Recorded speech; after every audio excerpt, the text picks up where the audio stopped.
What's up, friends? Welcome back to another edition of the Shaw Local Bears Insider Podcast. I'm Shaw Local Bears beat reporter Sean Hammond. He is sports enterprise reporter Michael Dwojak. We are breaking it down for you after a tough Sunday afternoon for the Bears in Arizona yesterday. I mean, I gotta say, I didn't really see that level of dysfunction coming. I don't know about you, Michael. No, and I think we headed into this game with, I don't know if blind confidence is the right word, but I feel like you and I were both kind of like, man, you just go through a game like that, the Hail Mary, and you're just like, well, obviously things can get worse from there, right? Like you just got to regroup and figure things out. This will bring the team together. And, what you saw on Sunday ended up being an offense that just isn't developing at all. And a defense that finally kind of caught up where, you lose Montez Sweat, you've got all these injuries in your secondary, you're losing a bunch of guys. I mean, at some point, this defense has done such a great job of like bending, not breaking. It was a top red zone defense. And, after a while, like you needed a game where the offense can kind of pick up the defenses back when they're not at 100%. And I mean, you didn't see that at all, right? I mean, the offense just looked stagnant. It didn't look good. It didn't score a touchdown for the second time this season. So, yeah, just a disheartening loss. And I feel like we are looking at the rest of this season differently than maybe we expected to at this point. Yeah, I feel like every year around training camp time, you get those storylines of, oh, the offense is beating up on the defense lately, or the defense is beating up on the offense. And you kind of always get those same quotes, those same thoughts from players where like, yeah, both sides are going to have to pick each other up at some point during the season. So this is good. So far, I don't know that we've seen the offense do that for the defense. It's been pretty one-sided. And at some point, I suppose this defense was going to break, and it looked like it did yesterday. I mean, I don't know that I've ever felt like more like a game was over at halftime after the way that half ended with the 53-yard rushing touchdown. The Bears are trying to keep them out of field goal range, and the Cardinals run right up the gut and find a lane, nothing but green grass in front of him. It's not even their top running back. It's like option number 3 in the backfield for them. I know that the game wasn't over. It was 21-9 at halftime, but it really felt like the game ended right there.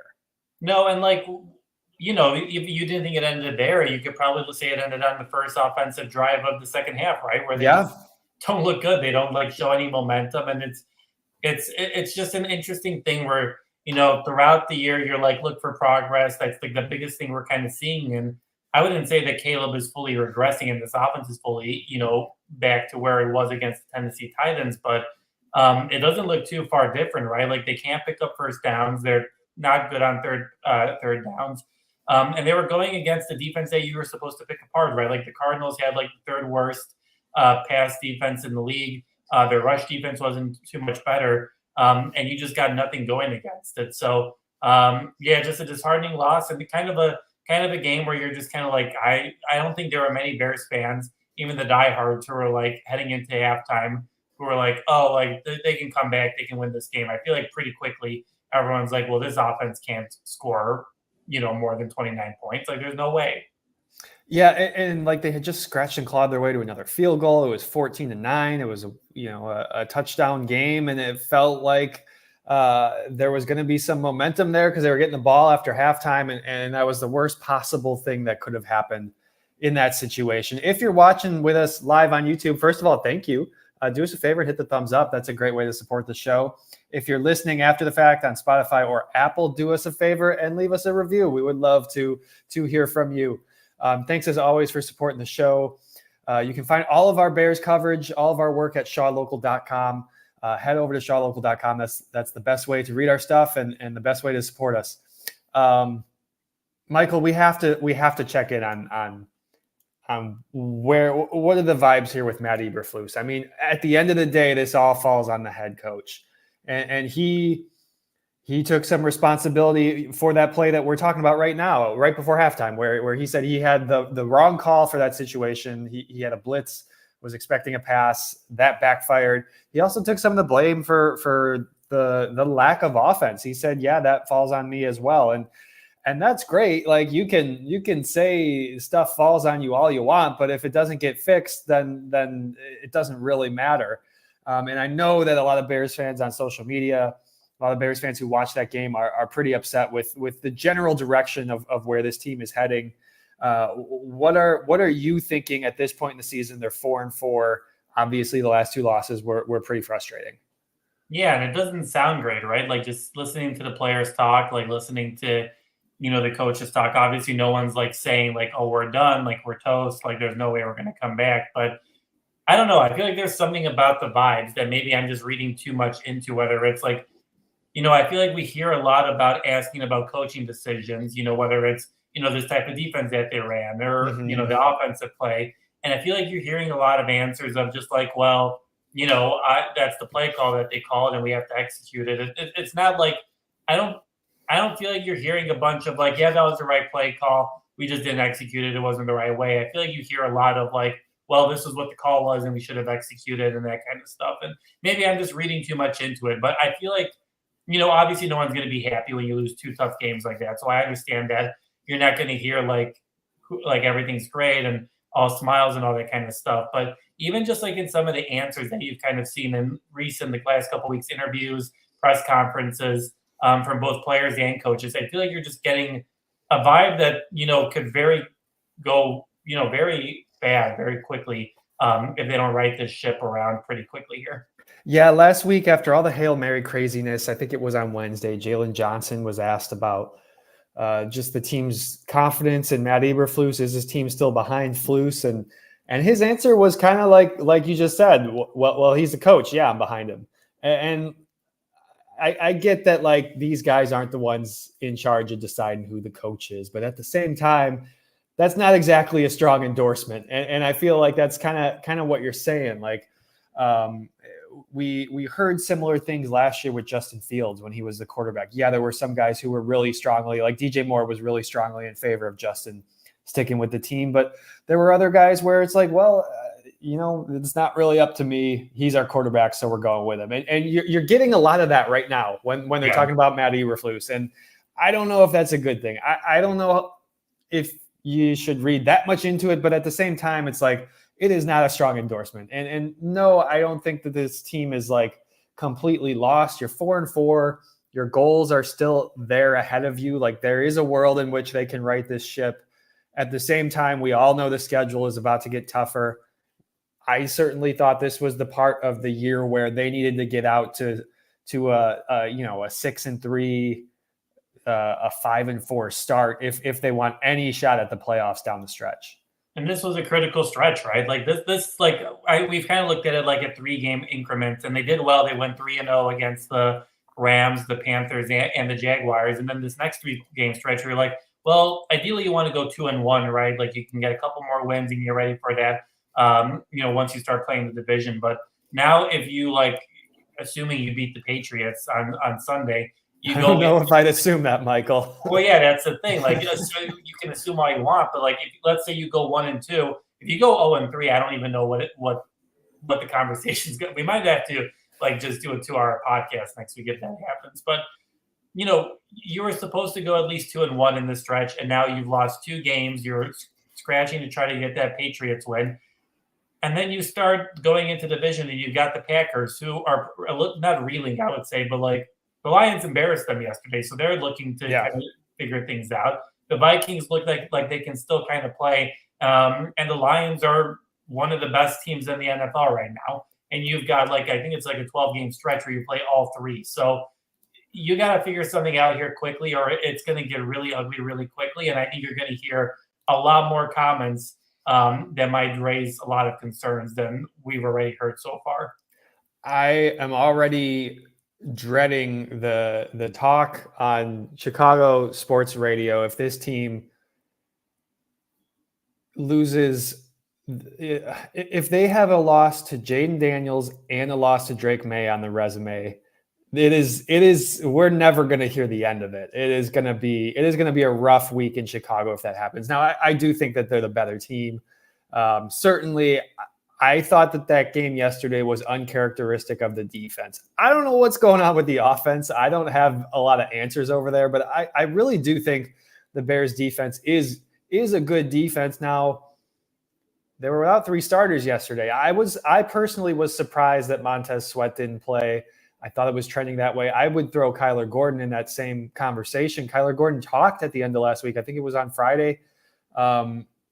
So I just had the general sense I felt like he was going to play in that game. Yeah, they were without Jaquan Brisker, but that's been the case now for several weeks. And I just was surprised that those guys didn't play. And it's really hard without 3 of your starters. Rick in the comments here says, when I heard Sweat and Gordon were out, I knew this was going to be a challenge. Yeah, that's fair. I mean, you can't really replace Montez Sweat. I mean, we've talked about how we talked all off season about how the Bears needed, if Montez Sweat goes down, that defensive end group looks a lot weaker. Like he is far and away the best guy they have. I mean, they started, I know it really doesn't matter who starts the game, but Jacob Martin and Dominique Robinson were your starting defensive ends yesterday. That's just not really, that's not going to get it done. And it didn't get it done yesterday. No, and that's kind of the main reason of why I feel like I'm more upset about the offense, if that makes sense, just because, you knew heading into this game, man, like no matter how talented this defense is, if you're losing so many playmakers, there's not much you can do to like stop a lot of opponents. And you knew that they were probably going to, I don't know, if you expected them to score 29 points to get let go of a 53-yard rush, but at some point you were just kind of like, well, this might be a tough day for the defense. This is a day that the offense kind of needs to stick up. And I think that's the biggest thing that I'm disappointed in. Just you're not seeing that growth anywhere. The decision-making doesn't make sense. And I think the biggest problem is this isn't a squarely Shane Waldron problem to me. This isn't a squarely Caleb Williams problem to me. This just feels like a total, this is, Keenan Allen not catching the ball on a key third down play. This is the offensive line being battered down. And not being able to protect Caleb Williams. This is Caleb Williams missing throws. This is Shane Waldron making, very weird play calls that don't make sense, or, going away from the pass when you've seen that you can run the ball. And Eberflus keeps talking about run the ball, but for some reason they keep passing it. So, it just all doesn't make sense. And like, I know everyone wants to say fire Shane Waldron into the sun. Caleb Williams is a bust. The offensive line is terrible, but this is such a collective problem that I don't really know. Everyone's talking today during the press conference of like, well, it's just the little details and like pre-snap penalties. Yeah, they're the problem, but that's not the only thing that's ailing this team. There are so many different things that are just not working offensively right now. I know we normally do our winners and losers on Mondays, but honestly, it feels like everyone's a loser. I don't know if there's any sense in going through that, because I want to follow the threads of where we're going and what we're talking about. And I like that you brought up the O-line. Let's zero in on that for a minute. I know they got injuries. I know you got Larry Borum starting. Darnell Wright got hurt at the end of that game. We don't really have an update on him. Flus didn't really say anything about the injuries. And yeah, one of the very first comments, Rick said, who's to blame for the O-line? Is it the O-line coach? Is it Waldron? Is it Poles? I mean, me personally, look, I know you can't control the injuries. You got guys hurt. That's going to happen. That's really nobody's fault. But I think it has to come back. And maybe this is the only position group where I would say this right now on this team. I think that has to come back on the GM. Like, I don't know that they didn't really make a whole lot of – they didn't address the O-line other than replacing the center. And yeah, they drafted a rookie tackle with a 3rd-round pick, but he wasn't a guy who was going to be ready to play right away. He's an Ivy League kid who hadn't played in a year. Like that's not exactly like that's more of a long-term play than anything. And yeah, I personally, I mean, I think you got to put some of the blame on the front office for not looking to upgrade one of those guard spots. Like they kind of just assumed that Nate Davis would be better. That obviously hasn't been the case. They kind of just hoped that Braxton Jones would improve at left tackle. I know he's hurt. That's not his fault, but there were numerous ways they could have addressed the offensive line, and they decided to go with other positions with their free agency money and with their premium draft picks. And I think this is where the criticism kind of came in, right? When you were drafting, Torrey Taylor in the 4th round, and everyone's like, it felt like, yeah, obviously Torrey Taylor's a great punter. We've talked about it, but like an offensive lineman makes a much bigger impact in the game consistently than a punter. Obviously, a punter can pin you inside the 5 and the 10, and that's obviously a great boost to have. But that felt like a draft pick that a team that's just on the cusp of winning a championship makes, right? Not a team that's trying to take it to the next level, or get to the next level and advance and progress as an offense. So what were you going to get in the 4th round? You could have gotten a good offensive lineman. You could have gotten a body. You could have gotten something. Instead, you decided to go with a punter. And yeah, I don't understand. Maybe they did try to go after some guys in the offseason and just weren't willing to, spend in free agency. It's so funny because heading into this, we were like, Ryan Poles, he's a former offensive lineman. He's going to know what to do. He's going to see things that other guys can't see.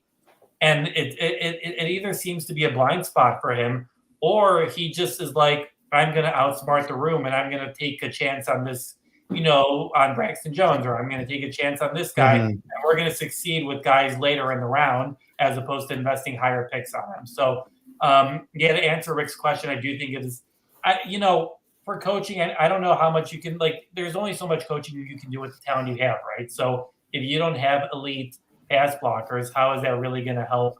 How's that really going to help? So, yeah, I would agree. I think it's Poles, and it still kind of astounds me as to why that wasn't the major focus heading into the offseason last year. And when it's musical chairs with all these injuries, I don't know that you can blame the coaches for that. Like there's hardly been any cohesiveness. There was a couple of weeks there where they had the same starting 5, but when it's consistently throwing in new pieces, like they were forced to this week, throwing Larry Borum in there at left tackle. Like there's always going to be issues when you got guys coming in and out. I don't know where the Bears are going to pick in the draft next year yet. I don't know what they're going to do in free agency, but I would bet all my money they're going to take an offensive lineman in that 1st round. I don't even care which spot. I don't even care if it's center, guard, tackle. As of right now, I was thinking about this last night. I'm like, yeah, sure. Could they use an edge rusher? Of course. But I don't know how they're not zeroing in on the offensive lineman with that 1st round pick. Yeah, and it's just, it's interesting because I get so many texts from friends who are just like, the Bears should use every draft pick next week on an offensive lineman. And sure, that's a bit dramatic, but is it dramatic? Is it though? This isn't a team that's filled at every position perfectly, but you need to build that offensive line. And I don't really let's look at the offensive line that they do have right now. Darnell Wright is probably your most secure guy for the future, right? And he has shown some sophomore slumps this year. Other than that, Tevin Jenkins, he can't get consistently healthy. Braxton Jones was getting bull rushed for much of the season. Nate Davis isn't the answer. And I feel like you like Shelton and Bates, but I don't know if they're starter quality. So, and unless I'm forgetting someone here, I don't, what is the line of the future here other than, Wright? Yeah, no, that's a fair question. I mean, they are young, but I don't know if you're not really certain in a lot of answers. You don't know if Braxton is a long-term answer. You could say the same about Tevin because of the injuries. I mean, Tevin's a great player, but you wonder about all the injuries. Are they, what kind of contract are they looking to give him, and is he going to agree to that? Because obviously that's both sides are going to have to agree to something if that's going to happen. Right. Coleman Shelton is a nice addition for he's a nice Band-Aid for a position that was really bad last year, but I don't know if that's a long-term answer. So yeah, that's totally fair. Right now, Darnell Wright looks like the only sure thing on this line moving forward. And it's a spot that the Bears are going to have to fix in the offseason. But certainly it wasn't just the offensive line yesterday. No. I mean, we need to put out a wellness check for DJ Moore and Keenan Allen. I don't know where those guys have been the last couple of weeks because they're not doing anything for this offense right now. And where's Cole Kmet? Cole Kmet. Yeah. What is the last? I don't know. I feel like we ask this every single podcast. What did Cole Kmet do to Shane Waldron? But you have a top 10 or at least a top 10 paid, a tight end on your roster, and you're not using him. You got 0 targets yesterday. You get 1 targets. One target against the Commanders. how is that not a safety net for you? Like him and like Keenan Allen should be like safety nets for Caleb. And obviously we can get into Caleb too, obviously, and his decision making and the throws he's deciding to make. But I don't get the lack of want to use Komet and then bringing Gerald Everett never made any sense. Yeah, I don't know what to make of the Cole Kmet thing these last 2 weeks. I mean, they're just simply not using him, and a real good tight end is supposed to be like a safety net, a guy who you can run out over the middle of the field and he can find some soft spots in the zone. He can be a check down at times. Certainly Cole Kmet has the skill set to do that for the Bears. And we've seen him, do a lot more than that too. I don't know what is up with that right now. Just watching that game yesterday in person, like being able to see the whole field, it just felt like none of these guys are getting open. And I know that's easy to say from the outside looking in, but you saw so many times where Caleb was, how many times was he running around for 5, 6, 7 seconds, trying to find an open target and nobody was there. I really think that's got to be on the whole group. Yeah, it does have to be on the whole group, right? And that's whether it's like play design, whether Shane Waldron isn't creating plays for guys to get open, or whether that's the guys actually not getting open.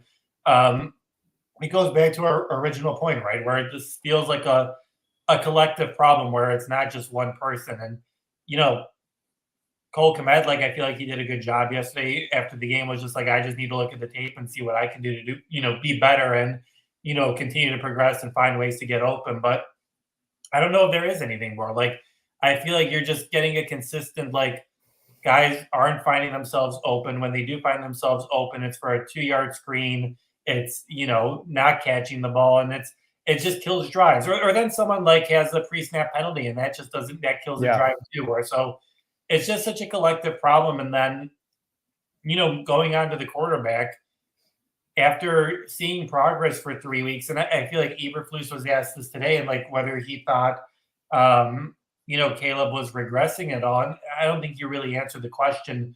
He basically just focused on the entire offense and what that needs to do. And I don't know if that's a way that you just protect Caleb or whether that's him now wanting to touch that question or whatever. But, it doesn't look good, right? He'll make some really impressive throws. Like the last 2 drives against the Commanders look great, but then you come out flat and you're like, he's off, he's not making throws accurately. He's obsessed with the down ball a little bit. He's not taking the throws right in front of him. And it seems like he's processing the ball well. Like, I think that's the biggest thing you see a lot during games where they'll like break down him, like going through his progressions, and like he's doing it. And so it's interesting to know what isn't clicking there. Is the guy not open? Is he not trusting it? Is he not anticipating it as much? Or, it's just interesting because with Justin, we were always like, well, 2 seconds pass, he's looking to run. He's not going through his progressions. Mm-hmm. Caleb, you can see, is continuously going through his progressions, even when he's running. To a fault. Yeah, but like the throws aren't coming through. So it's interesting just to know what the mechanics are in that and what's not really working there. To a fault. Like, I know everyone's pointing at that play where DJ on social media, everyone's pointing at that play where DJ walked off the field. Honestly, to me, it looked like he rolled his ankle. So I don't have any issue with what DJ did on that play. Well, and then Eberflus also mentioned, like, if he was out of bounds and the ref threw his cap, so he was ineligible. Yeah, he wasn't eligible anyway. I bring that play up though because that was the one that really stands out with Caleb running all over the place, right? And doing all that. That was when he threw to Keenan on the right side, wasn't it? And Keenan got the pass interference call. It's like even on that play, he could have just run for after going through all that to his left and coming back to his right, like just run, pick up 3-4 yards, whatever. I don't remember what down it was, to be honest, but like he's back there running for his life, but he's always keeping his eyes downfield. And so, you're right. Like, and actually where was the comment here? Sorry guys. I'm going through all this. James Williams, thanks for jumping on. James says, can you remember a single moving pocket all season long? And there's been very little of that. Like, it doesn't feel like that's really a thing that they do with any consistency, and certainly not something that they do very well. And that was always a thing Mitch Trubisky, with Justin Fields. Like, those were things that both those guys did really well. You wonder how that might help Caleb Williams. You looked at, like, this all goes back, like with Shane Waldron, Matt Eberflus wanted a coach who ran that same style as the McVays and the Shanahans. And that's why he hired Luke Getsy. That's why he hired Shane Waldron when Cliff Kingsbury was available. Cliff Kingsbury interviewed for the job, but Flus had kept his O-line coach for that, presumably for that reason, because he wanted to run a similar style. Those coaches are always finding creative ways to move the pocket, to find space in the run game. And for whatever reason, like Shane Waldron's offense just doesn't have any identity or anything going on. Sports Chicago Style says, what is Waldron's thing that he does well? I haven't figured it out yet. Yeah, I mean, look, I haven't either. I don't know what to point to. I don't have a single thing I can point to at this point. No, I don't really know. Like, it's not running the ball. It's not passing the ball, obviously. Like, at least he's not obsessed with screen passes like Luke Getsy was last year. But, like, I don't really know what he does well. And I think that's obviously a concern, because we should have an answer, 9 weeks through the season as to, even if it's just glimpses where you're just like, oh, like, they're not consistent enough about this, but like, hey, like, when they do this, things really work out well. I don't really know like what that is exactly, right? Like, obviously DeAndre Swift is a threat, and he's led to some big scores, especially in that 3-game winning streak. But other than that, like, I don't really know what this team, or what this offense, I should say, really does do well. So that I think that's part of the problem, right? And that was like the thing last year with Fields was, when, especially early in the season, when they were dropping him back and keeping him in the pocket and stuff, it's like everybody in the world knew that was not really playing to his strengths. And James in the comments, Luke Getsy was fired last night. He is no longer the OC in Vegas. They have a bye week coming up. They haven't. I saw Antonio Pierce did not announce who the coordinator is going to be. They have a week to figure that out. But they basically said, you know what? We don't know who's going to call the plays, but we don't want Luke Getsy anymore. So yeah, that's obviously not great for Luke. But I don't know that a lot of Bears fans are super surprised that didn't really work out. No, and that's a whole different thing, right? Of just like what went wrong with that offense, and whether that would have ever worked, with what the Raiders. I mean, the Raiders themselves need to figure out what they're doing and what's going on over there. But that is the weirdest quarterback situation going into this season, I think, across the league. Yeah, you trade away Devontae Adams, and now it'll be interesting, if they trade Max Crosby at all with the deadline coming up tomorrow. But I don't think many Bears fans were surprised, and I don't think many fans, at this point, Matt Eberflus was yesterday, are you changing play callers? And like, you and I were talking before the game, and we were like, who would you change to? Like, would you go to Joseph? Like, I guess I don't really know who would you change play callers with at this point, I mean, Thomas Brown, the passing game coordinator, would be the answer, only because he did it for part of the year last year, although he didn't make it through a full season with Carolina last year under Frank Reich as the coordinator. And so, I mean, that would be the only, I would think that would be the only thing that makes sense. But I would be shocked if Flus gives up on Waldron this quickly. I understand where the line of questioning is coming from, but I think that is a panic move, and I don't think the Bears are quite there yet. No, and like, doesn't that just say, like, if you change play callers, that feels like it, right? Doesn't that just say, like, unless you guys go 9-0, 7-2, whatever you need to do, make the playoffs, and it works out, like, that feels like just a moment of defeat for Eberflus, just to say, hey, my first year offensive coordinator didn't get anything doing in 8 games. Let's switch play callers. That feels like a desperate move that honestly just feels like puts Matt Eberflus, almost squarely on the hot seat. That feels like if that happens this year, that's got to be like Matt Eberflus's last resort. Like it would have to be a situation where he knows this is not looking good for me and my future as the head coach.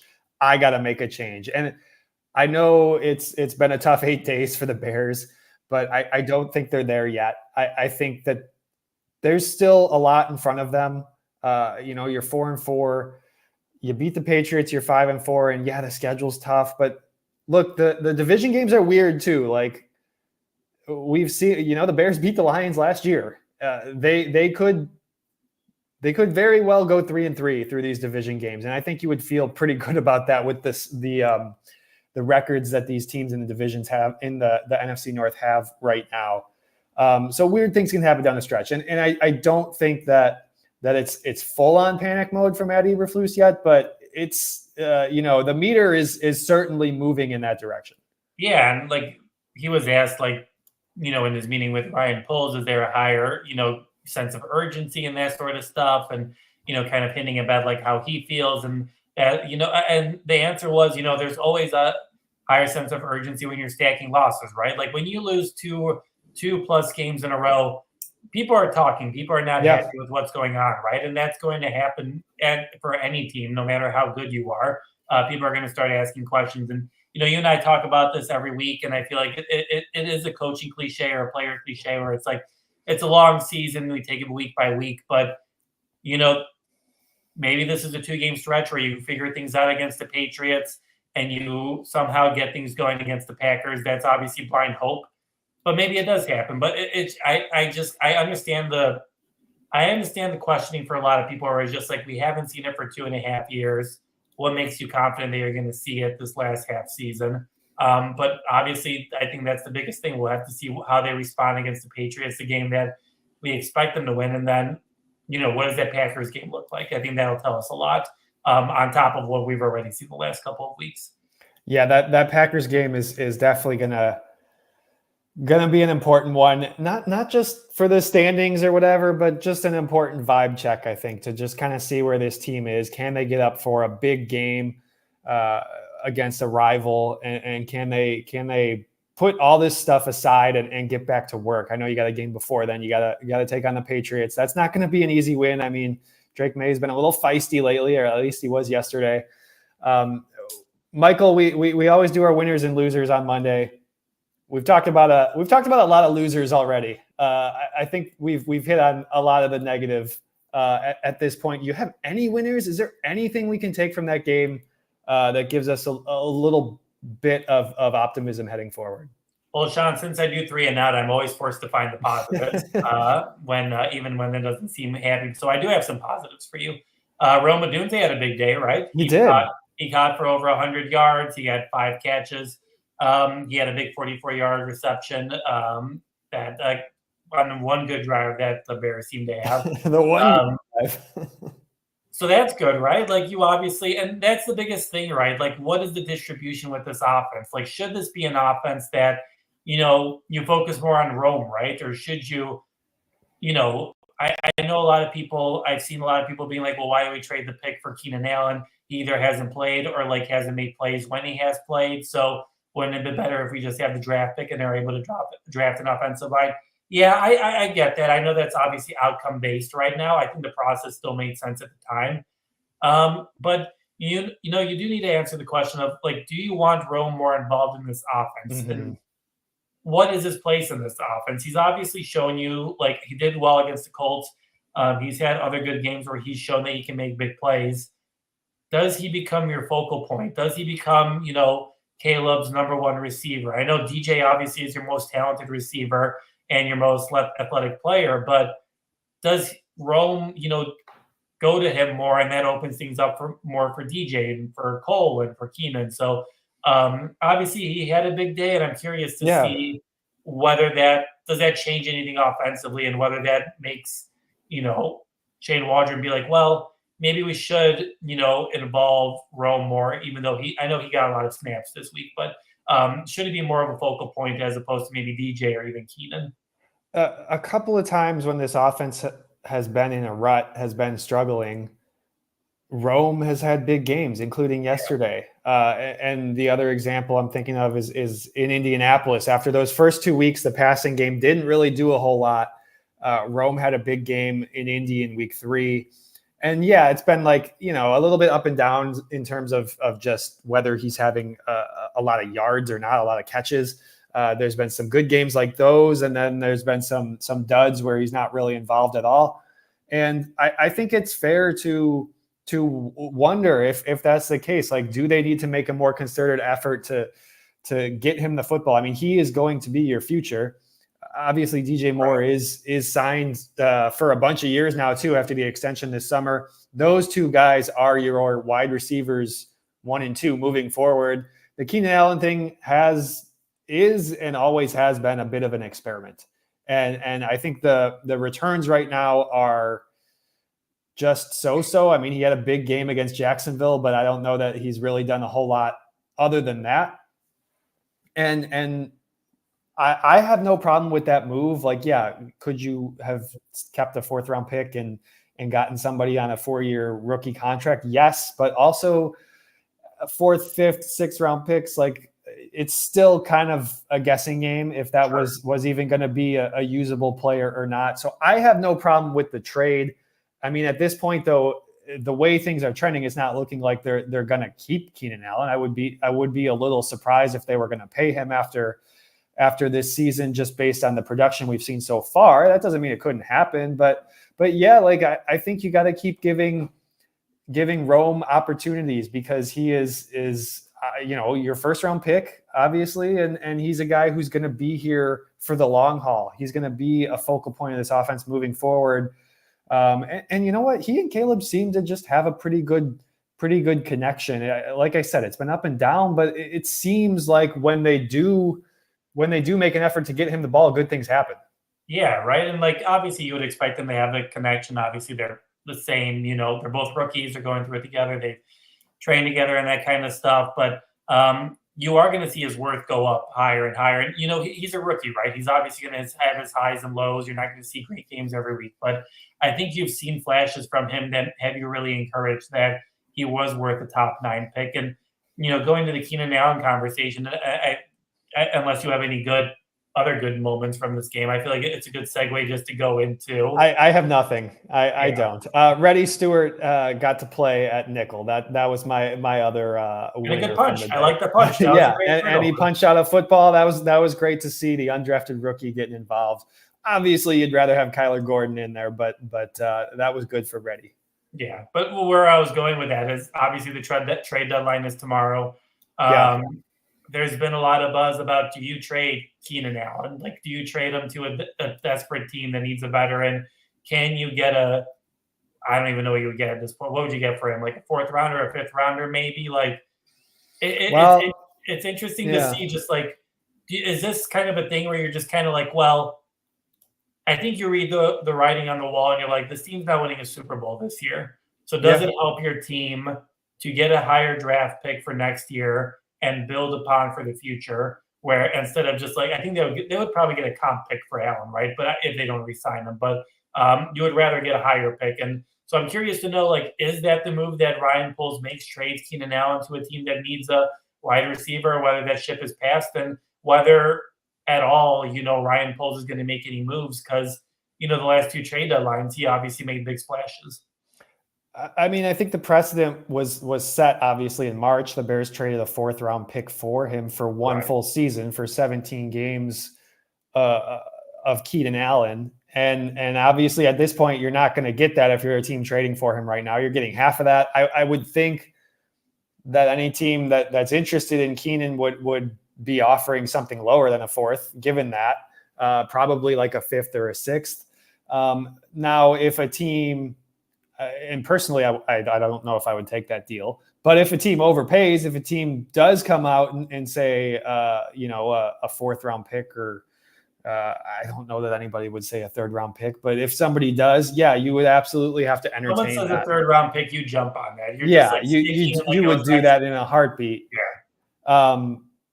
But I don't know that the Bears would get that for half a season of Keenan Allen. That's the only thing. Like, I don't know if there's a team out there, and man, we've seen a lot of wide receivers get traded already. Right. And so that market is a tough one, because a lot of teams, the Chiefs, the Bills, a lot of teams that have needed wide receivers have already addressed that. Yeah, I think if you're going to make the move was going to happen a little bit earlier. I'm like trying to think in my head right now of what teams, potentially do need wide receivers. I know Kansas City was talked about earlier, but I think they obviously got their target. But it'll be interesting to see just whether that opens up and what. I'm just curious to see what Ryan Poles does because I think the last couple of years, we've been like, is he going to make a move? Is he not going to make a Yeah. move? And then he obviously trades for a wide receiver a couple years ago. That doesn't go well. He trades for Montez Sweat. That goes great. So he's 1 for 2 right now on his trades. And I'm curious to know whether he gets antsy, wants to either add for the future or add for this team, or whether he's just like, let's just sit this one out. Let's see how this rides. And I need to make a lot of decisions over the offseason. Yeah, the two teams that kind of stand out, I'm just looking through the standings right now. The Steelers, it seems like the Steelers have been trying to trade for a wide receiver for like the last 12 months. So I don't know what's going on there, but they still need a wide receiver. The Bucks have obviously had a lot of injury trouble at their wide receiver position. And those are both teams that think that they can compete right now. So yeah, maybe one of those teams comes calling for a guy like Keenan Allen. As we're talking about the trade deadline, I will throw out there too, like Khalil Herbert as potentially a guy that the Bears could look to trade. They're not using him. He's been inactive for 2 straight weeks. It's the last year of his rookie deal. I don't know. You just paid DeAndre Swift. I don't expect that they're gonna pay Herbert, and I don't even know if Herbert would want to take a deal with the Bears in free agency. Like they essentially have benched him, so I don't know why he would want to stay here long term. I would see no reason not to pick up the phone if somebody's calling. That doesn't mean you have to make a deal. Running backs always get hurt. Like you could really wish you had him if DeAndre Swift gets hurt, but you're not using him now. So I don't know why you would just stick with him on the bench. Yeah, that kind of goes back to the whole offensive problem. It's like this offense isn't clicking. Why is it not trying to see if Khalil Herbert works? Why is it not? I saw in the comments trying to see if what is Tyler Scott doing on this roster at this point? You know what I mean? Like, is it just like a really, really depth piece? Like, I don't really know what his place is on this roster. And I don't know whether he just hasn't put in the work in. Obviously, we're not in the building, but I think it just goes back into, is this offensive staff, Shane Waldron, are they seeing all the talent that they have on this team? Do they see the talent and they're like, it's not that good. You guys don't know what you guys are talking about. Like maybe Khalil Herbert isn't as good as people think he is. Maybe Tyler Scott isn't as good, but they've shown, the ability to do well in the past. So it's just so interesting that throughout this season, we haven't seen either of them really get an opportunity to, get any sort of role in this offense. I don't doubt that Tyler Scott is putting in the work. I mean, he's definitely, you talk to him and people around him, like everybody loves the way he approaches things. Yeah. It's a shame that he's not getting more opportunities because obviously he's a wide receiver who needs some development. And that right there is at least part of the reason why he's not playing. But we saw it last year too, with when he got opportunities in big moments, he didn't always come through. Right. But like on some level, you can practice a lot and you can practice all you want, but at some level you got to get the reps in the game. And that's not happening right now. And that's they're going with DeAndre Carter over him when they have 4 receivers out there, when somebody goes down. I don't know what the long-term value in that is. I don't know that there is any. Mike, interesting question here from Mike. What would Jalen Johnson be worth on the trade market? Well, the asking point, first of all, that's not going to happen. But the asking point was a first or a high second-round pick last year. I don't know why that would have changed. So, I mean, yeah, it'd be the same thing, I would imagine. But he signed a huge deal, and that would just not make any sense for the Bears to trade that right now. I think the cap hit on that would be quite a lot of money. And that wouldn't make sense, right? Like, why would you trade away obviously, I know why. At some point, you need to hold on to players. Like, you can't trade away for draft capital, right? Like, he's a leader on your defense. He's obviously proven that he's worth the contract.